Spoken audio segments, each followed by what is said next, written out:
Hi bazali bami zitho, welcome to Mkosi noMagatsheni. I am uMagatsheni. Umkosi wethu namhlanje bazali bami zitho, it's about Imami Club season 3 episode 4.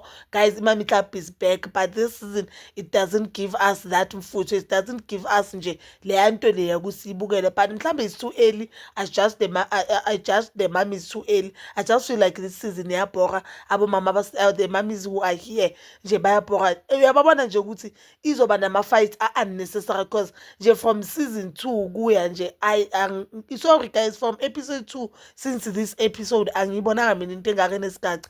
And episode 1 when there's knowing each other lapho bokhona noMpumi whereby Mrs. Mopsa shilo ukuthi she won't be the part of this season, no shilo ukuthi she won't be the part of this season, but if there are functions baba mema uzoza mara yena this season she won't be the part of this season. So I just felt as if izobhora or nje lokuthi ngibhore lokuthi the mummies esibajwayele abasekho and kubuye uHappy kuphela, or kubuye uHappy that is other lady, but even the previous season bakanganayo into engako that we are looking forward empilweni yakhe. So njengenjwayelo ke you know mus on Mami's Club or Real Housewives kuzoba khona la kuthiwa they are always going out.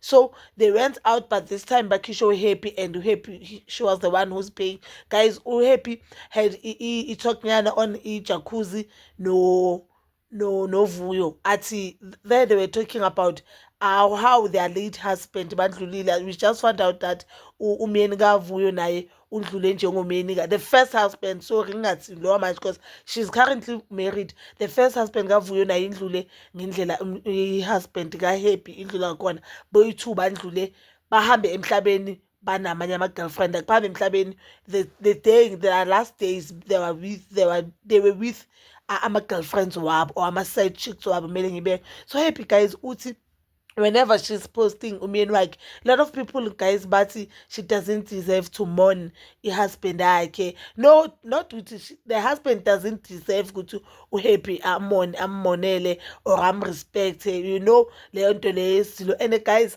yabo iyamangaza indlela abafazi baphatha ngayo abanye abafazi, because uyasho ukuthi abantu who are posting these things or who are commenting lama comment lawo abantu besimame, it's funny how abantu besimame will comment and comment isithombe sakaHappy makaposted the late husband ukuthi uyamkhumbula athi akwazi ukukhumbula indoda ekuchiselayo. uHappy ke washo ukuthi the husband akakaze wamchithela akakaze wamthola cheat up until the last day la khona ndlule khona emhlabeni. Hence she feels as if usadinga that lady, that girlfriend behamba ne-husband like on the day of the accident izomchazela what really happened, what was his last words. And I do understand ngibona abantu abaningi bathi uHappy uzoyenzana ngale information, but i-closure le ayifuna ukwazi mhlawumbe ukuthi kwenzakaleni, maybe bebalwa or kuvele enye imoto. I understand makwenzeka ingozi umuntu asho you wanna know ukuthi what really happened. Nayo Happy uthi ufuna lokho, even though abantu abaningi bangavumelana, mina ngivumelana naye. I just wanted to address indaba yokuthi uHappy makaposta the husband wena abanye abantu they feel a need yokuthi bazothi why mele amonele a cheating husband. And we know that 80% abafazi South Africa bahleli namadoda abachithayo aphila just that ngoba bona impilo zabo azikho out there.